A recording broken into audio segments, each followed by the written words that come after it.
ఇప్పుడు నాకెంత కోపం వచ్చేస్తుందో తెలుసా? కానీ నేను ముసల్దాన్ని అయిపోతే నువ్వేమైపోతావో అని నేను కోపట్లేదు.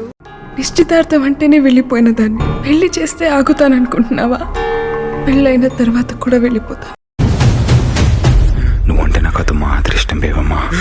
ఇంత దూరం తీసుకొచ్చిన ప్రేమ నీ దగ్గర ఇప్పుడు కనపడట్లేదు. ఇప్పుడు మీ ఇంట్లో ప్రేమ లేదు కాబట్టి నాతో వచ్చేసావు. ఇప్పుడు నా కాడ ప్రేమ లేదు కదా, వెళ్ళిపో. అసలేమైపోయావు ఇన్ని రోజులు? ఏదో మాట అన్నానని అలా వదిలేసి వెళ్ళిపోతావా?